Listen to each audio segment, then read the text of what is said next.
সংসারের লোকজন মানুষের হিসাব মেলাতে গিয়ে গড়বড় করে কখনো বা খুনের বদলে ভাগ করে হিসাব মেলায় তীর্থক্ষেত্র থেকে ঘুরে আসার পর এই গড়বড় করে হিসাব মেলানো ভালো লাগছে। সত্যি কথা বলো তো, কি হয়েছে তোমার? মুখে তোমার হাসি নেই, চোখে যেন মুখ ভালো রেখেছি। কথার মধ্যে কেমন যেন একটা উদার উদার ভাব।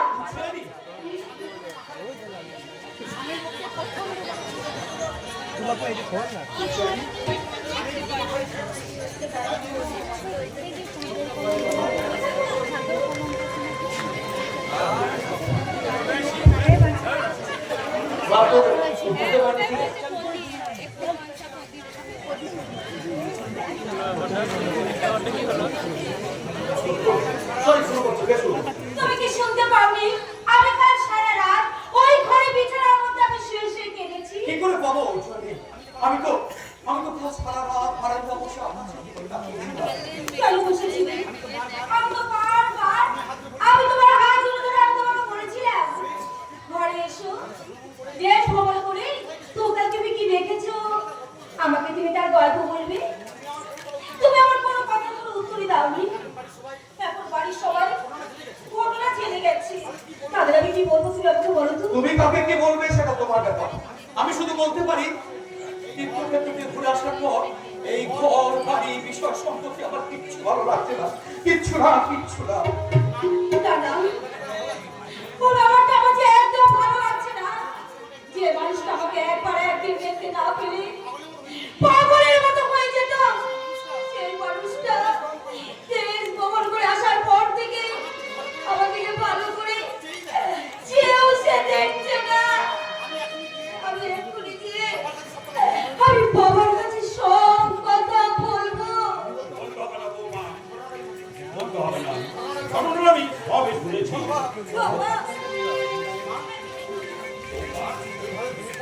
এইভাবে ভেঙে পড়লো তো তোমার চলবে না মা।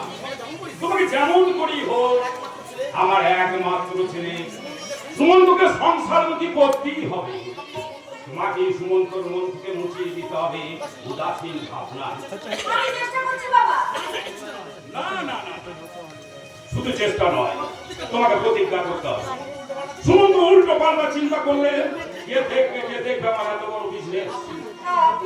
ভাইজি জামাই পূর্ণব্রতকে দিয়ে কোনো রকমের 1 মাস কাজ চালিয়ে নিয়েছি। নতুন কর্মচারী নিখিলেশ তাকে অনেক ভাবে সাহায্য করেছে। ওইদিকে দেখ, সব দেবে দেখি একটু। পুরো গেছে, আমার কাছে কিছু বলে যায়নি বাবা। তোমাকেও কিছু বলে যায়নি? লাগবে না। দাও দাও, নড়ে নড়ে নিচে পড়ে থাক। কি ভেবেছে সেই হতভাগা সুমন্ত? সে কি মনে করেছে তীর্থস্থান ভ্রমণ করে এসে সত্যি সত্যি সে সন্ন্যাসী হয়ে যাবে? আমি জানি না বাবা, আমি কিচ্ছু জানি না। তুমি তার স্ত্রী হয়ে স্বামীর মনের খবর জানবে না তো কে জানবে? শোনো বৌমা, একমাত্র স্ত্রী পারেন আমার স্বামীকে সংসার মায়ায় জড়িয়ে ফেলতে। আমি নিজে পছন্দ করে আমি তোমাকে পুত্রবধূ করে ঘরে নিয়ে এসেছিলাম, কারণ অনেক আগেই আমি জানতে পেরেছিলাম সুমন্তর জীবনে এমনি ঘটনা ঘটলেও ঘটতে পারে। কি বলেন বাবা? তাহলে শোনো বৌমা, তোমার শাশুড়ি মা মারা যাওয়ার পর সুমন্তর মনে একটা পরিবর্তন দেখা দিয়েছিল, তাই আমি তোমার সঙ্গে বিয়ে দিয়ে তাকে আমি গৃহমুখী করতে চেয়েছিলাম। কিন্তু বাবা তুমি কি আমার জীবন পূজার মনুপার্কের বাকিতে এক ফোঁটা মধু বৌমা, তাই যেমন করি হোক তোমাকে সুমন্তর মনে সংসারের নেতা ধরাতে হবে না। সংসারের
কোথায় কি করছে? আরে জামাইবাবু আর কি করবে? ওই বাগানে বসে বসে আচ্ছা, লোক তো অনেক কিছু ভুলে গেছে, কিন্তু জামাইবাবু একটু ভুলেনি। আরে দিদি, জামাইবাবুর সেই পুরনো ডায়েরিতে কি লেখা আছে রে দিদি? সারাদিন চাকরি করেছি, কি খেয়েছে, কি কেমন চলে, দিদির ওটা সব কিছু একবারে লেখা আছে। এখন বাগানে বসে যাইবো নতুন ডায়েরিতে কি লিখছে কে জানে। শোন না দিদি, তুই বাগানে গিয়ে যাইবোকে না একবারে কি বলেছিস? বলবো আমি তোর কথাই শুনবো। আমি লজ্জা শরম সব কিছু ত্যাগ করে আমি এক ফুলের বাগানে গিয়ে আমার স্বামীকে আমি বলবো, ওগো, আমার তুমি কি করে গেছ? ওই ফুল সোজার পরের দিন তুমি আমাকে কি কথা আরে সাব্বাস দিদি, সাব্বাস। আমি জানি ওই করিসনা কাপড়ের মতো না সারা অজয় ব্ল্যাকবার্ডকে তুই টাইট দিতে পারবি, টাইট। না বাবা না, আমি এখন এখান থেকে যাই, না হলে ওই শাহরুখ খান আ জায়গা তো দিল লাগি হয়ে জায়গা। উনকা লাগালি রূপের বিদলে গিরালি তোকে দেখে আছে সবাই। উনকা লাগালি রূপের বিদলে গিরালি তোকে দেখে আছে সবাই। লাগালি আনালি তোকে দেখে আছে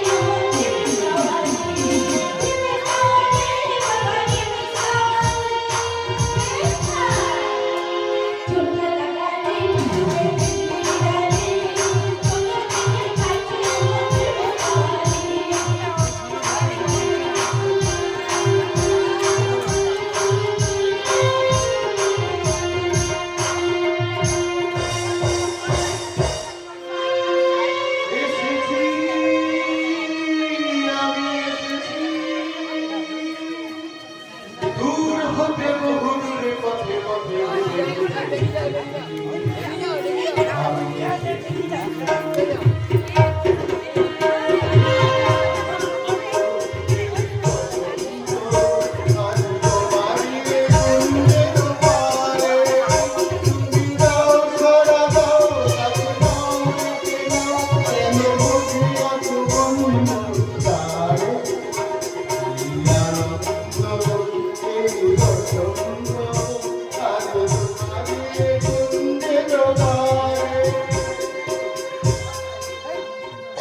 अबे साला, सब कुछ बिल्कुल गड़बड़ हो गया।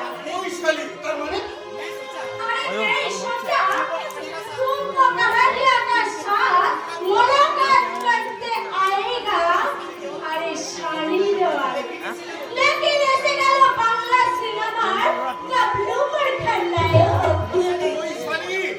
হিন্দি সিনেমা দেখে দেখে তোমার মাথাটা একেবারে গেছে। अरे सो जा बेटा, सो जा।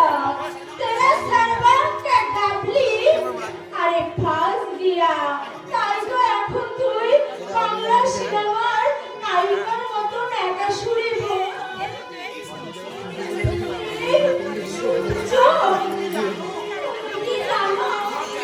তোমার জ্যাঠতো তো দাদার সঙ্গে আমার দিদি না কারণে ভীষণ ঝগড়া হয়েছে। শালি, ব্যাপারটা এতখানি সিরিয়াস জেনেও তুমি এতক্ষণ তুমি তোমার দিদির সঙ্গে ইয়ার কি করছিলে? তোমার দিদির মানসিকতা ভেবে দেখেছো? এই আমার বড় ভয় করছে অভিষেক, যাইবো যদি সত্যি সত্যি সংসার ছেড়ে কোথাও চলে যায়। না বুঝলি না, আমি বেঁচে থাকতে সুমনকে আমি সন্ন্যাস নিতে দেবো না। আমি তাকে বুঝিয়ে বলবো, দাদা সংসারকে ফাঁকি দিয়ে যারা অভিষেক, যারা বৈরাগী স্বপ্ন দেখে তারা আসলে পলাতক, এসকেপিস্ট। তাহলে চলো অভিষেক, আমরা দুজনে একসঙ্গে গিয়ে তাকে বোঝাই।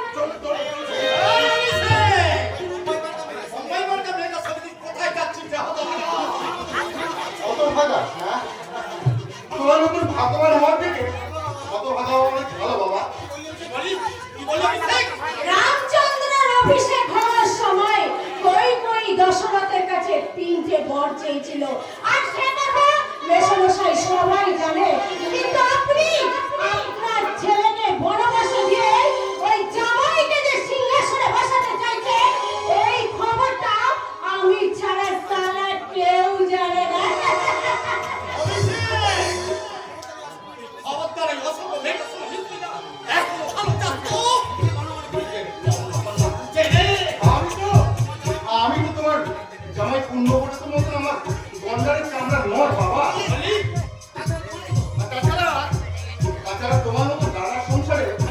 নৈবেদ্যের উপর নন্দা হয়ে বসে থাকা তো আমি কোনোদিন দেখিনি বাবা। কি বলতে চাচ্ছি? তুমি আর তোমার জামাই পুণ্যবতী দুজন মিলে আমার জ্যাঠুতরা সুমন্তকে সংসার থেকে তাড়াতে চাও, তাই না? এটা আমি বেশ বুঝতে পারছি বাবা, এটা আমি বেশ বুঝতে পারছি। হরে কৃষ্ণ, হরে কৃষ্ণ। এই তার মানে মানে তোমার এই অন্ধকার পক্ষে বেশ প্রভাব পেয়ে তো। আই হয়ে দাদা কিছু করতে চেয়েও না। সুমন্তটাকে সন্ন্যাস দেওয়ার কুমন্ত্রণা তুমি দিও না বাবা। কৃষ্ণ কৃষ্ণ। আরে যদি সংসার করতে না চায় আমরা কি করবো? কিন্তু ওই বিষয় সম্পত্তি ভালো না লাগে বলিস তার জন্য কি আমরা দায়ী? সমুদ্রায় বলেছেন কেন দিশিরে চুপ তবে বিষয়ে মিশে সবই তো ভুলো যাবে মিশে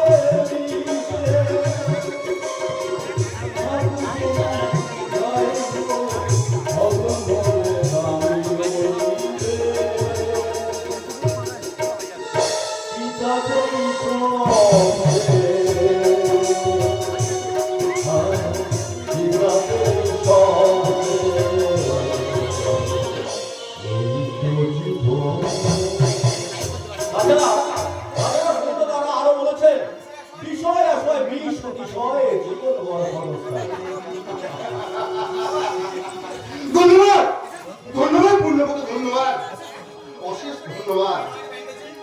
এই নয়ের ব্যাঙে যে বাঁধা তোমার মনের ভেতর দপ দপ করছে পাপের কত, তাই তোমার নাম পুণ্যব্রত।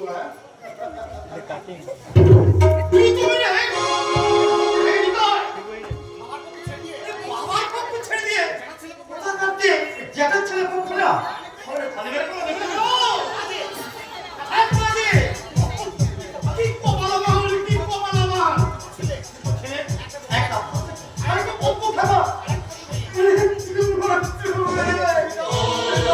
শ্রীরাম বন্ধু এটা খাবো হবে কেন বউটা ছিল গরিব ঘরের মেয়ে গরিব ঘরের মেয়ে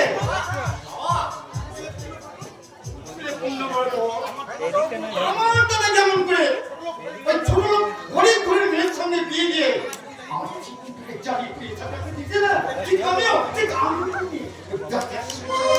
আগুন লাগিয়ে দেবো আগুন আজকে ওরা যত চেষ্টাই করুক আরে ওরা শত চেষ্টা করলেও ওরা সুমন্ত চৌধুরীকে সংসার করতে পারবে না।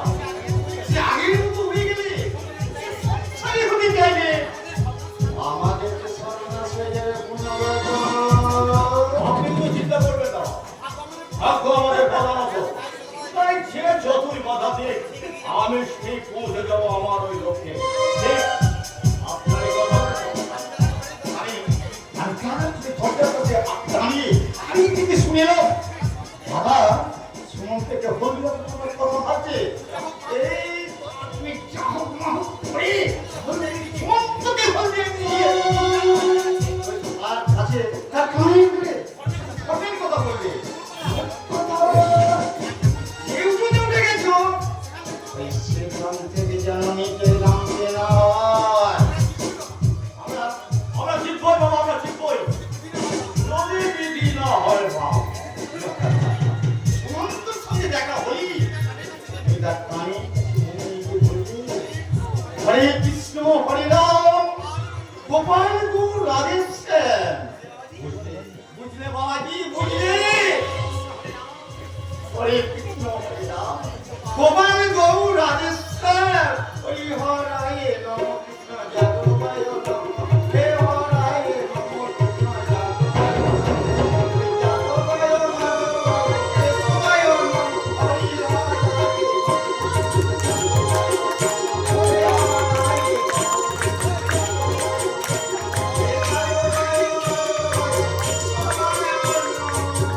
বুঝলে বুঝলে পুণ্যব্রত কথাটা যেন মনে থাকে। বুঝেছি বাবা বুঝেছি বুঝেছে বলে আপনার পুণ্যকে সব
একটা তন্দি সারা কি দিবে তো মাথা বাকি দো ওই যে আমার দেখতে তো দাদা ওই সুমন্ত দা আগে বৌদিকে ভালোবাসতো এখন ভাবতে না আচ্ছা আচ্ছা ওই যে সুমন্ত দা বৌদিকে ভালোবাসে না বৌদিকে যদি করতোই না আচ্ছা তুমি সুমন্ত সেনগুপ্তকে ভালোবাসা দেখেছো? দেখতিনি আবার দেখলে ওরা কি যেমন করে ভালোবাসে দেখো কি কেমনি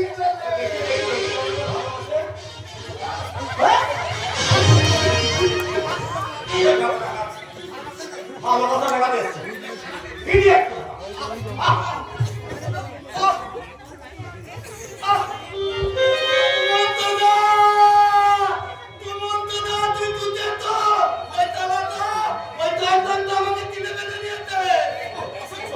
অসহ্য অসহ্য সংসার করতে গেলে এমন অনেক অসহ্যকে সহ্য করতে হয় দুর্গাপদ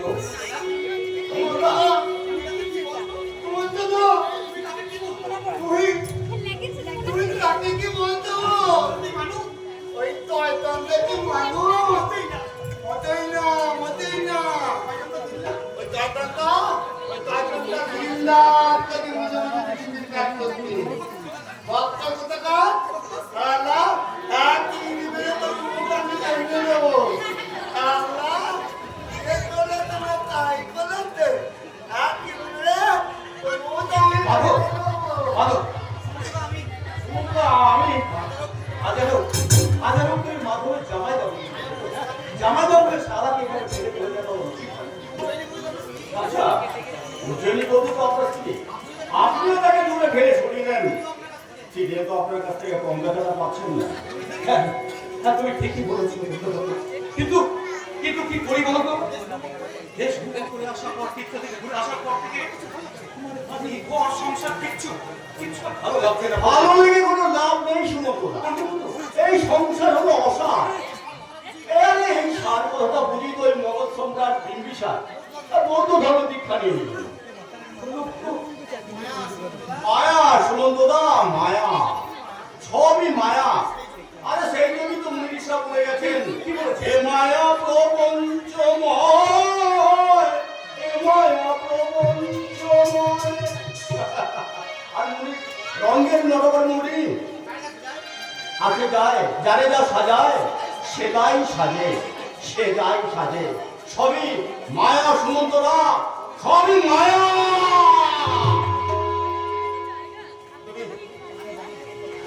ঠিকই বলেছো জানি আমি দেখেছি আমি হরিদ্বারের গঙ্গা অঞ্চলে হাজার আমি কাঞ্চনজঙ্ঘার অপরূপ রূপ থেকে মনে মনে ভেবেছি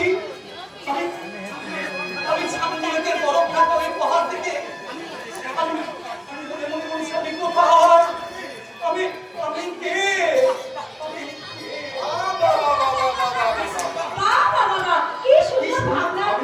অভিষেক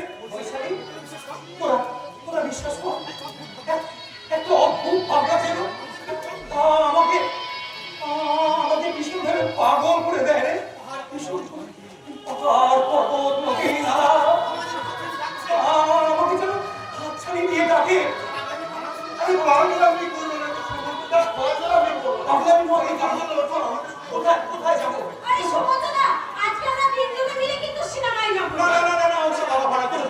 আমার কিছু ভালো লাগে না কিছু না আমি যাবো না কেন যাবে না কেন তুমি এভাবে বসে বসে উল্টো পাল্টা ভাবে বলতো আচ্ছা সুমন্তদা আপনি তো দেখছি আগে এরকম ছিলেন না 3 মাস বাইরে ঘুরে এমন কি হলো আপনার ভালো চারিদিকে শুধু ভালো আর আলো মুক্তি আরে অফিস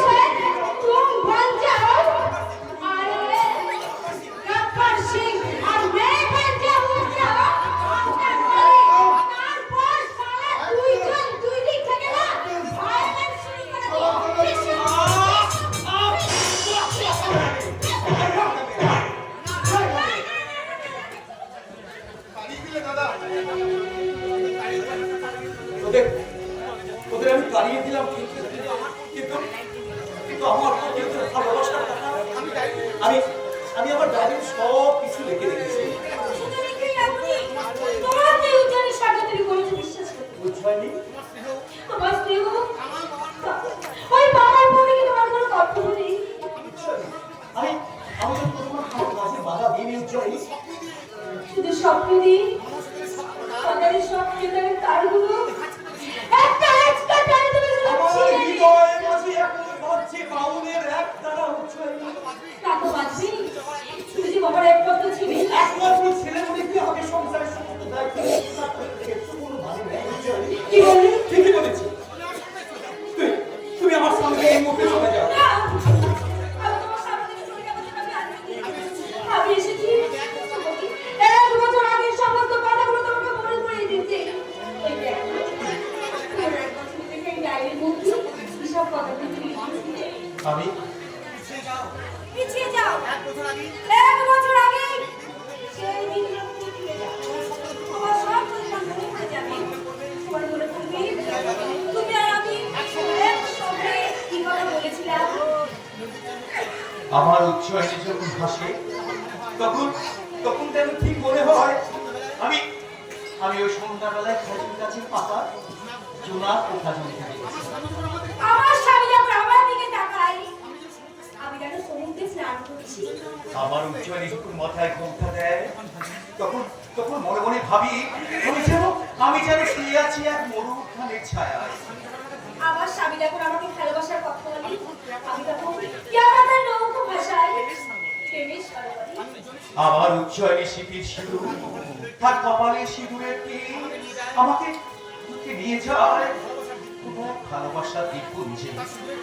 তার সিঁদুরের তীর ছুঁয়ে ওই ওই ভোরের সূর্য ওঠে। আমি তখন তাকে আদর করে বলি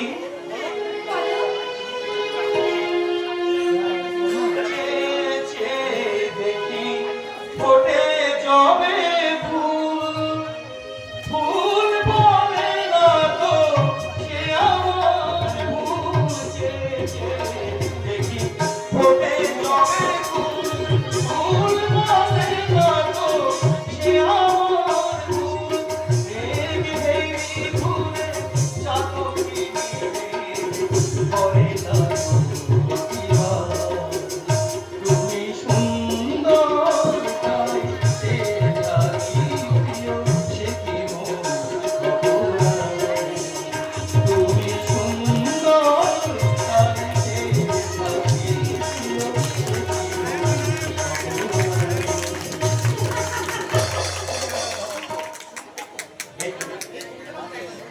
এই গানটাও না এই গানটাও আমি আমার ডায়েরিতে লিখে রেখেছি। আমি একটু পরে দেখো তুমি কি 125 পৃষ্ঠা 122 123 এই তো 124 125 আজ 24 ভালো আজ আমাদের আমি অবাক হয়ে দেখলাম আমার স্ত্রীর উজ্জয়িনী কল্পের মধ্যে একটা জরুর আছে। জি জি জি জি জি, কি লজ্জা কি লজ্জা। লজ্জাটা উজ্জয়িনী আমি তোমার হৃদয়টাকে এইভাবে দিয়ে দিয়েছিলাম।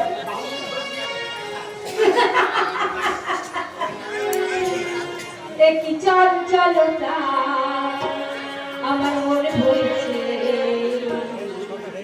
তুমি তা বোঝো না।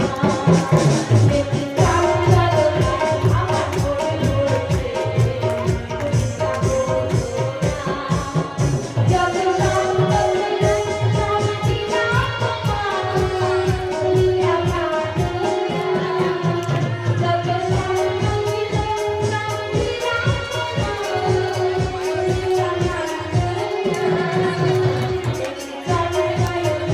আমার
তাহলে বলো, বলো কেন তুমি আমাকে বিয়ে করেছিলে?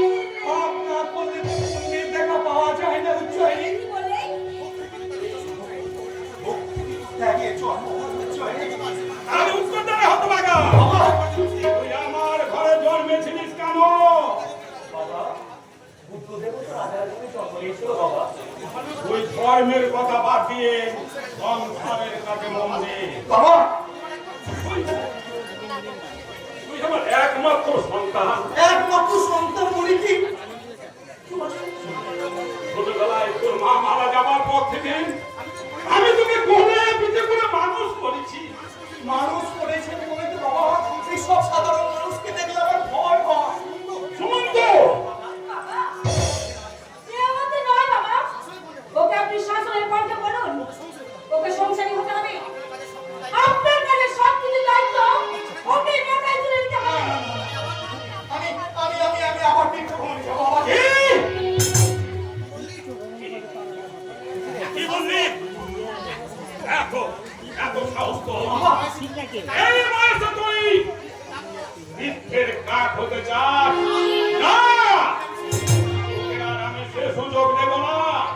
তোকে আজ এক্ষুনি অন্য কোনো সঙ্গে আমার নতুন ফ্যাক্টরির কাজে হলদিয়া যেতে হবে রে। হলদিয়া আমার সঙ্গে হলদিয়া, হলদিয়া।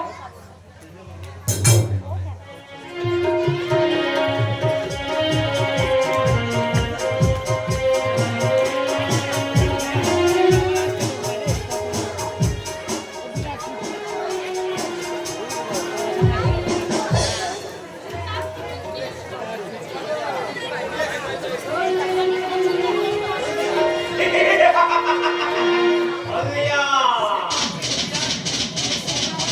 এই সময়কে হলদিয়া এই নির্জন দক্ষে এই শিল্পগত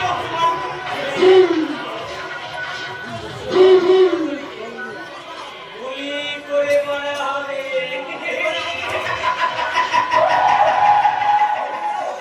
কবে মারা হবে? আজ কে মারবে? বজ্রপতরায়। কেন মারবে?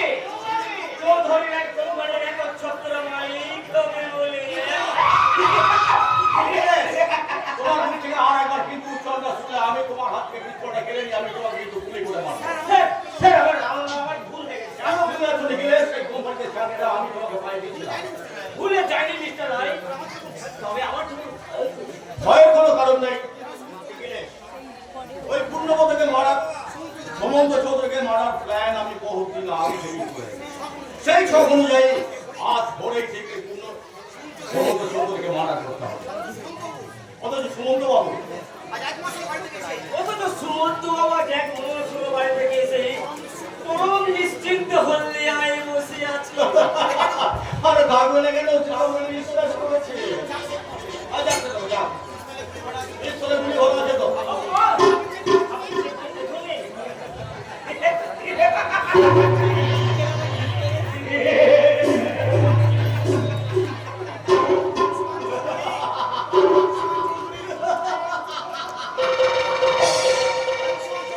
এছাড়া অংশমান শুরু হবে। তোমার একমাত্র ছেলেকে সংসারে করার জন্য তুমি আমার সাথে কথা ছিল হলিয়া। অথচ এই পিস্তল থেকে কয়েকটা গুলি তোমার ছেলের বুক লক্ষ্য করে তোমার ছেলের বুকটা কি একেবারে ছাঁচটা।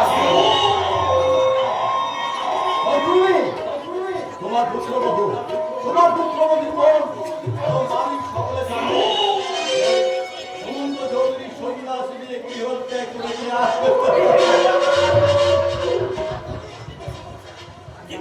কিন্তু কি করে সম্ভব স্যার?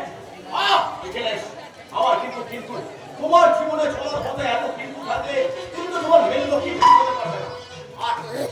আর ভয় বলছো, ভয়কে জয় করতে না পারলে লিখলে তোমার জীবন থেকেই এনজয় শব্দটা চিরদিনের জন্য মুছে যাবে। আজ আসলে আমাকে কথা যা ভোর রাত্রে আমরা তীর্থযাত্রা নাম আর সেই মতোই সে সেজে খুশে গীতা চণ্ডী ডায়েরি সমস্ত কিছু ব্যাগের মধ্যে পুরে রেডি হয়ে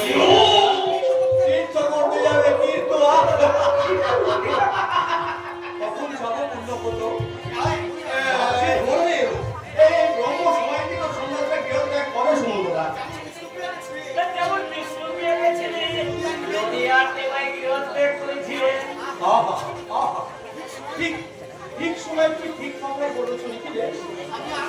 আরে আমি তো আরো জোরে জোরে কীর্তন করে শোনাচ্ছি। হরে কৃষ্ণ হরে রাম, নিতাই গৌর রাধে শ্যাম। হরে কৃষ্ণ হরে রাম, নিতাই গৌর রাধে শ্যাম। কি মধু, আবার বলো ভাই পুণ্যব্রত। হরে কৃষ্ণ হরে রাম, নিতাই গৌর রাধে শ্যাম। হরে কৃষ্ণ হরে রাম।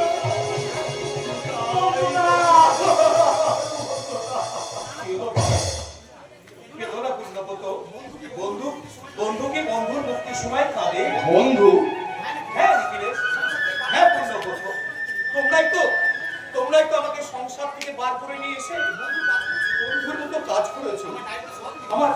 আমার এই বাড়িতে আমি সমস্ত কিছু লিখে রেখেছি। পুণ্যব্রতর জন্যই আমি বড় নিশ্চিন্তে তার সন্ন্যাস নিয়ে ত্যাগ করবো। আপনি তো মহা প্রস্থান করবেন সুমন্তদা, কিন্তু আমার যে মহা বিপদ হবে। কেন ভাই, তোমার আবার কিসের বিপদ? নিখিলেশ, তুমি সুমন্তদাকে একটু বুঝিয়ে বলো। আমার ভীষণ কান্না পাচ্ছে, আমি একদম বলতে পারছি না। বলো নিখিলেশ, বলো কিসের বিপদ?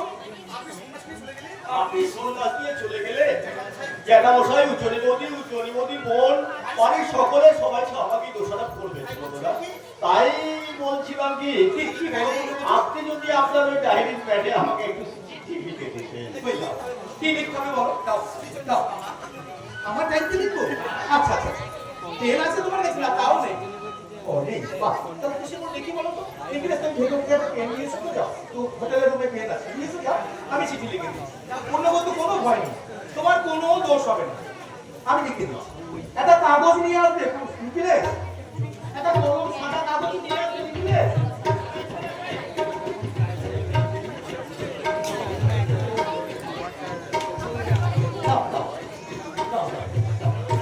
বলো পুণ্যব্রত, কি লিখতে হবে বলো? দেখুন, শ্রীচরণেশ্বর বাবা, শ্রীচরণেশ্বর বাবা, আমার দ্বারায় আমার দ্বারা এই সংসার ধর্ম গ্রহণ করা এই সংসার ধর্ম গ্রহণ করা সম্ভব হবে না। সম্ভব হবে না।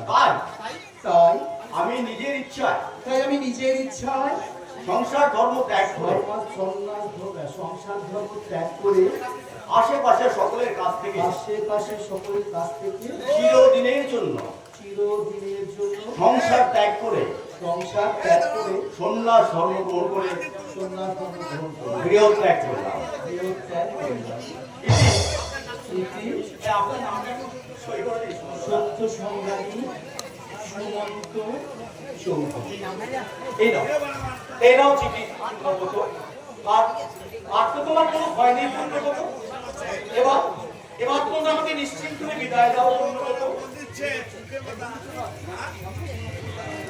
কৃষ্ণ কৃষ্ণ শুধু শ্রী কৃষ্ণ, কৃষ্ণ বিনা কিছু না। কৃষ্ণ নাম সুধরে কৃষ্ণেরই নাম গান, কৃষ্ণেরই নাম গান। কৃষ্ণ কৃষ্ণ শুধু শ্রী কৃষ্ণ, কৃষ্ণ বিনা কিছু না। কৃষ্ণ নাম সুধরে কৃষ্ণেরই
জীবনের জন্য বিদায় নিলাম।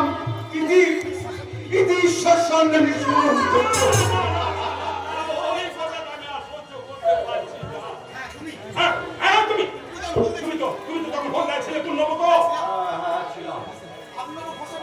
আপনার উপরে ভরসা করেই তো মেশামশাই জামাই বাবুকে হলদিয়া পাঠিয়েছিল। পাঠিয়েছিলেন। তাহলে উত্তর দাও পূর্ণবত। তুমি হলদিয়ায় উপস্থিত থাকতে আমার ছেলে সন্ন্যাস নিয়ে গেল কি করে? আচ্ছা, আপনিও তো ছিলেন অখিলেশ বাবু, আপনিও তো ছিলেন। আপনি কি আগে থেকে কিছুই বুঝতে পারেননি? জামাই বাবু চলে যাওয়ার আগের দিন আপনারা কি কিছুই বুঝতে পারেননি? কি করে জানতে পারবো বৈশালী? আরে তিনি তো যাওয়ার আগে আমাদেরকে কিছুই বলে যাননি। তিনি চলে যাওয়ার পর ওই দিদিটা নিখিলেশ পেয়েছে। আশ্চর্য ব্যাপার, তোমরা দুজন বিচক্ষণ লোক ওই বলতে উপস্থিত থাকতে আমার আদরের ভাইপো এই বন্ধু চলে গেল।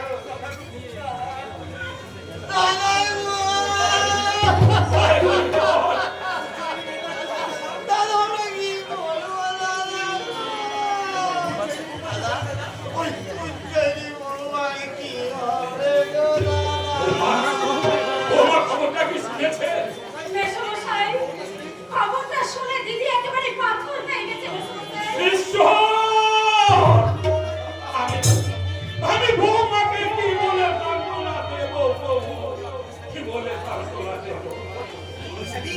হরিহর বৈশালী,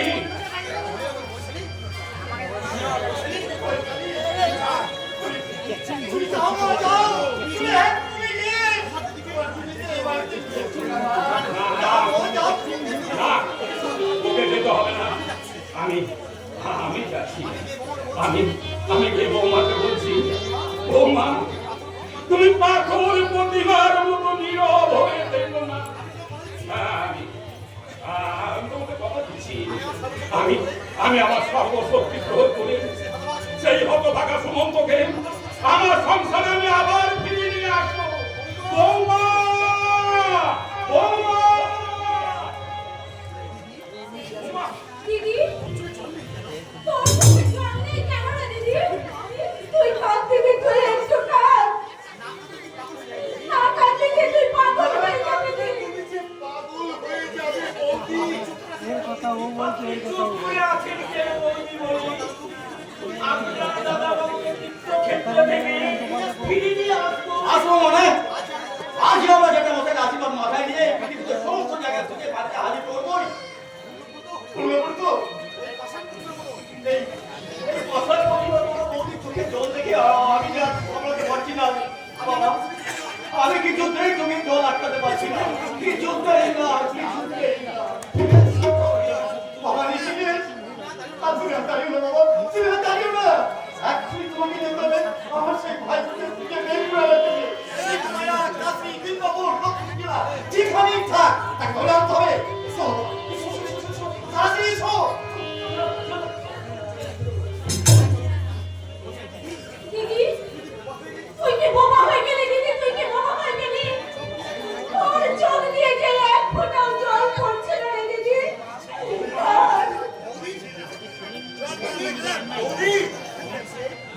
অভিষেক, দিদি এমনি এমনি কাঁদবে না অভিষেক। তোমরা একটু দাঁড়াও। আমি এমন ব্যবস্থা না করলে দিদি হয়তো কখনো কাঁদবে না। আমি এক্ষুনি আসছি, এক্ষুনি আসছি। আমি তোমার বাবা, তুমি কি আমার কান্না দেখতে পাচ্ছ না? বৌদি, বৌদি, আমি তোমার পায়ে পড়ছি বৌদি, তোমার পায়ে পড়ছি। তুমি কথা বলো বৌদি, তুমি কথা বলো। হয় তুমি পাগলের মতো হাসো, আর না হলে তুমি আকাশ ফাটিয়ে কাঁদো বৌদি। তোমার দুর্ভোগা চোখের জল ঝরে পড়ো এই চৌধুরী বাড়ির মাটিতে। তুমি কাঁদো, কাঁদো, কাঁদো। আমার দিদি ঝরঝর করে চোখে জল ফেলে কাঁদছে। এই দেখ দিদি দেখ, এই দেখ জামাই বাবুর সেই ছবি। দেখ দিদি দেখ। তুমি কোথায়?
এমনি করে পাগলা ঘরটা ভেঙে উঠেছিল। জেল পুলিশ নিশ্চয় এতক্ষণ আমার পিছনে পড়ে গেছে সালাম করার জন্য, কিন্তু সালাম আগে ধরতে পারবে না। ওই তো জঙ্গলের ধারে আমি একটা আমি না শুনতে গিয়ে না ওই জঙ্গলটার মধ্যে ঢুকে গেল। জঙ্গলটার মধ্যে ঢুকে গেল, আমাকে সালা ধরবে। আরে সালা শুন না পালা। কোথায় কোন দিকে গেল সেই কল্যাণ মুখার্জি? মাস্টারটা কোথায় গেল? মাস্টারটা জেল থেকে পালিয়ে গেছে। দেখতে পেলে মাস্টারটাকে গুলি করে এসে ভাই দেখো ইয়ার পরিকার কোনো হতে আমার মনে হয় স্যার ওই নদীর খাতাটা দিয়ে ও কাটে তুলে গেছে। ওখানে পালিয়ে গেছে কি করে সম্ভব? স্যার হয়ে নদীর কোনো নাই নদীর ওই খাড়িটা পর্যন্ত ফুলে ফুটে ঢোল হয়ে গেছে। চুপ করো তো, খুঁজে দেখো, ভালো করে খুঁজে দেখো। এবার সবাই ভালো করে দেখো। আরে দাদা কোথাও পায়ে ডাক্তার পাচ্ছ কিনা? কিছুই পাচ্ছি না স্যার। ওটা ঠিক রুটিন না, কিছুই পাওয়া যাচ্ছে না। শালা শুয়োরের বাচ্চা বলল মুখার্জি শালা যা ভোগানো দেখি ভোগানোই তো শালা বয়স কাটছে না হলে একটা কুমারী মেয়ের সর্বনাশ করে তার মেয়ের বাচ্চা পিতৃত্ব অস্বীকার করে লাঠি সোয়াইন ছাড়া পেয়েছি।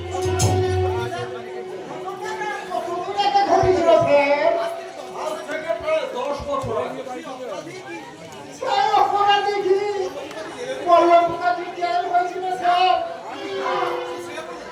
শুধু সেই অপরাধ সেদিন সে একটা খুনও করেছে। কোথায় পালাবে সেই খুনি লাম্বার পল্লব? সে কি ভেবেছে জেল ভেঙে পালিয়ে গেলে সে শাস্তি থেকে রেহাই পেয়ে যাবে? ওঠাই না, যেমন করেই হোক দণ্ড করে খুঁজে সেই সমাজ বিরোধী লাম্বার পল্লব মুখার্জিকে পুলিশ গ্রেপ্তার করতে চলে এসো।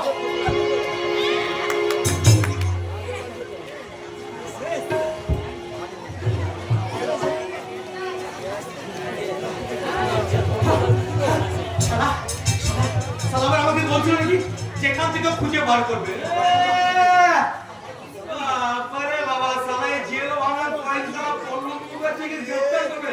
আরে যাবে সালা যা, তুই আমাকে ধরবি? আমি চিন্তা করতে বললে কি থাকবো কি তাহলে যা যা সালা যা। মনে হচ্ছে আমাদের জীবনটা কেটে গেছে। আবার যাওয়ার সময় বলে গেল যে যেখান থেকে খুঁজে আমরা গ্রেপ্তার করতে জেলে পাঠাবো। আরে যা যা সালা যখন জেলের কালো ভেঙে পালিয়ে এসেছিলাম যে ডিউটি ছিল না তার বিড়ি লাইট আমি চুরি করে নিয়ে চলেছিলাম। আরে পালি সালা যে ডিউটি দেখলাম বিড়ি লাইটটা সাহায্য করে কথা বলতে পারে না সেদিকে আমাকে ধরবে। যাবো কোথায়? হাড়ি পেরিয়ে কি নদীর ওদিকে চলে যাবো? কিন্তু আচ্ছা আমি দেখতে পাচ্ছি হাঁটতে বেঝা ঠান তাহলে কি হবে? শালা শুয়োরের বাচ্চা ভোট দাও এক্ষুনি সকাল হয়ে যাবে। আর সকাল হয়ে গেলে না না তার আগে আমি ওই নদীর উঁচু ঢিবিটাতে চলে যাবো।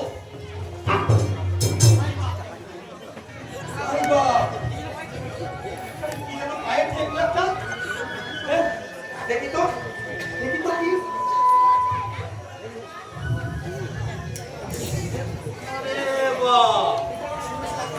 সন্ন্যাসীর লাশ বলে মনে হচ্ছে। সন্ন্যাসী কোন শাদি হবে? সন্ন্যাসী কোন লাশটা নদীর জলে ভাসিয়ে দিলি? লাশটা মুখটা আবার ঢাকা দেওয়া। দেখি তো মুখটা কার দেখি তো।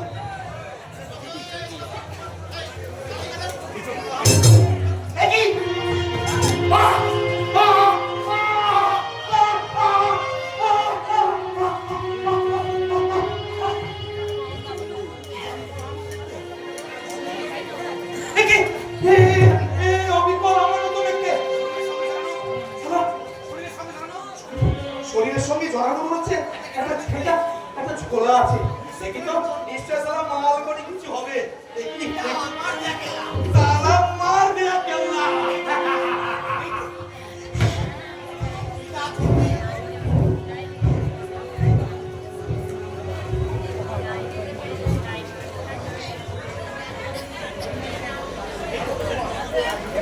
দীপা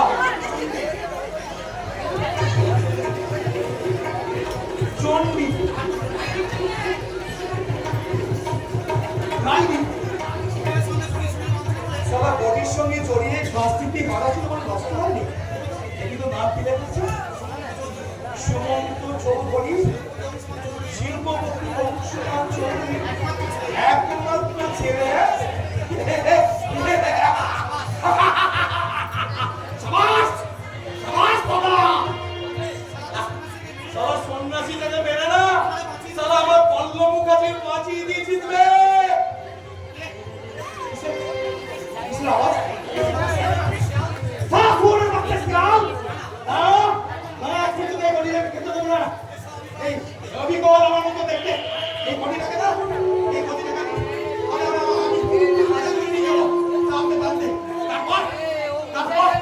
তারপর আমার পরনে এই কয়েদি পোশাকটা আমি ওর গায়ে পরিয়ে দেবো। আর ওই খেয়ে দেওয়া পোশাকটা পরে নিয়ে আমি আমি আমি সালা সুমন্ত সুমন্ত চৌধুরী মার্কেট করতে যাবো। পুলিশ বাসে পল্লব মুখার্জি মারা গেছে। আর আমি সুমন্ত চৌধুরী খোলে ঢুকে আমি সালা নিজেকে বাঁচিয়ে নেবো।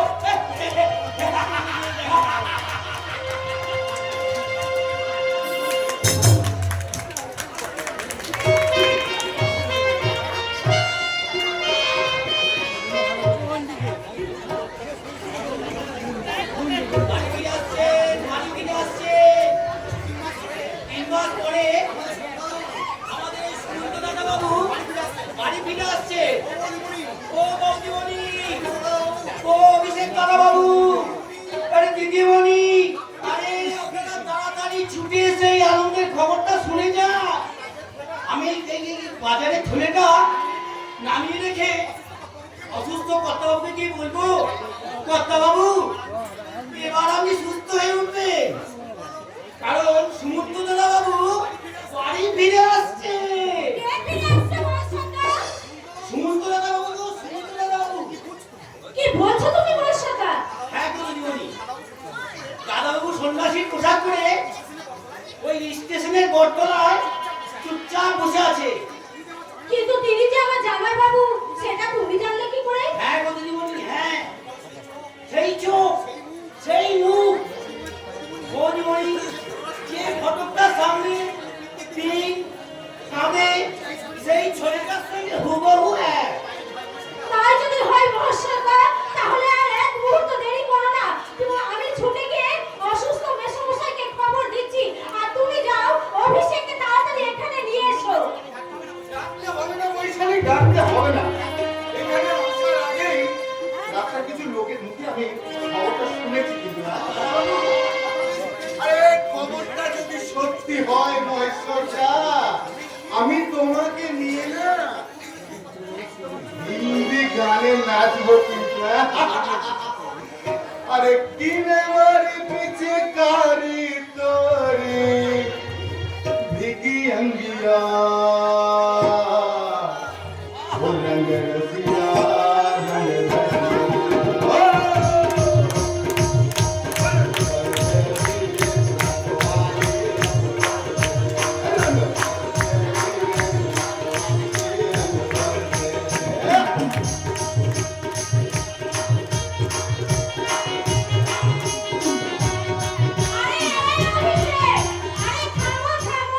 তুমি অক্ষয় কুমারের মতো কত্থক ডান্স নেচো না, বলি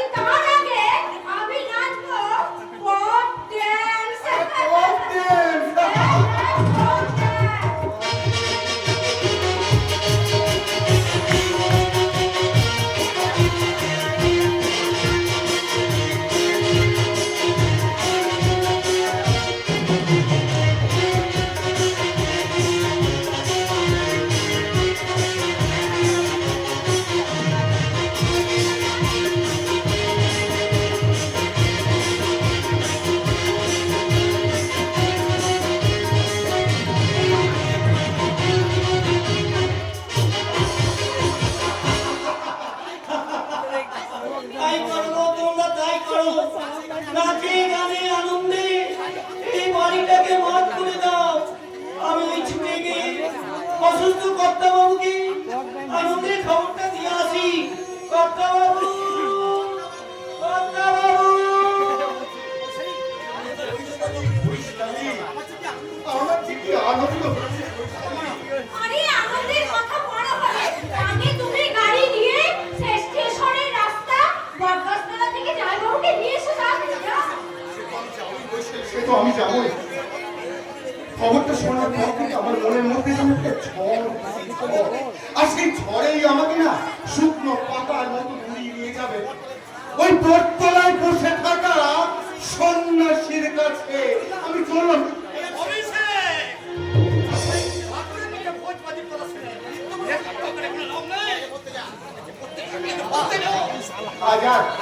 আজ পড়তে পড়তে যাও না বাবা।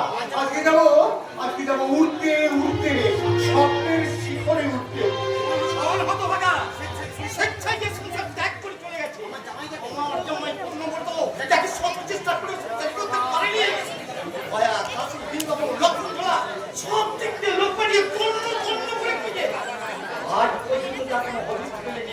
সে কখনো নিজে ঘরে ঢুকতে পারে না।